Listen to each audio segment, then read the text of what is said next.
আপনারা শুনছেন আজকের গ্রাম বাংলা ভূতের গল্প নিশির জঙ্গল।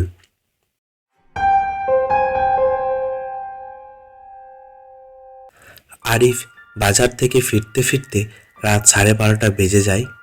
পথে আছে কুখ্যাত নিশির জঙ্গল। সেখানে রাতে নাকি মৃতদের ছায়া ঘোরে। আরিফ এসব বাজে কথা বলে মনে করত, কিন্তু বাতাসে হঠাৎ অদ্ভুত শীতলতা তাকে অস্বস্তি করে তোলে। জঙ্গলের ধারে এসে আরিফ দেখে সাদা শাড়ি পরা এক মহিলা দাঁড়িয়ে আছে, চুলে মুখ ঢাকা। আরিফ জিজ্ঞাসা করেন, আপনি কে? কোনো উত্তর নেই। মহিলাটি ধীরে জঙ্গলের ভেতরে হাঁটতে শুরু করে, কিন্তু পায়ের শব্দ নেই। আরিফ থমকে যায়। আরিফ সাহস করে মহিলার পেছনে একটু এগোতেই দেখে বৃদ্ধ শিমুল গাছের নিচে দাঁড়িয়ে আছে সে। আশ্চর্য, চারিপাশে কুয়াশা বাড়ছে। আরিফ জিজ্ঞাসা করে, সাহায্য লাগবে?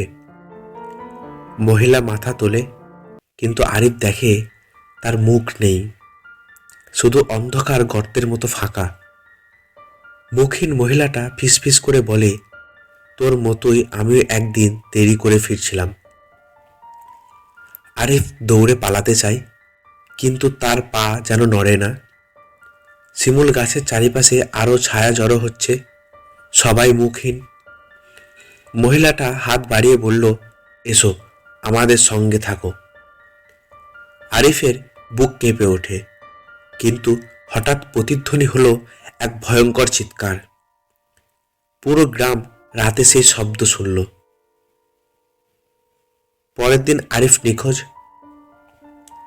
পরিবার ও গ্রামবাসীরা খোঁজাখুঁজি করে, শুধু আরিফের বাজারের ব্যাগ ছাড়া তারা আর কিছুই পায় না। তারা বলে, সম্ভবত বন্য প্রাণী টেনে নিয়ে গেছে।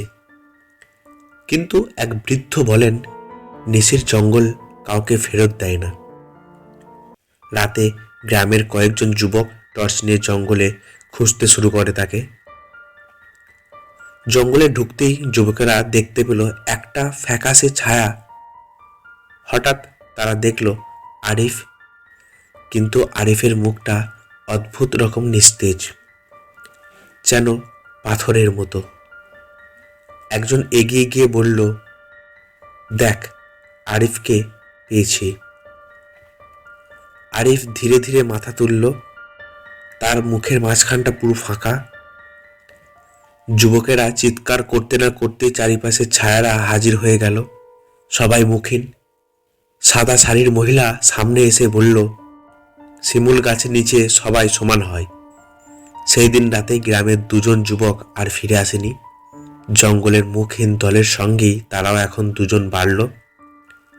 এখন গ্রামের মানুষ রাত নামলে দূরের কুয়াশার মাঝে মাঝে কাউকে দাঁড়িয়ে থাকতে দেখে।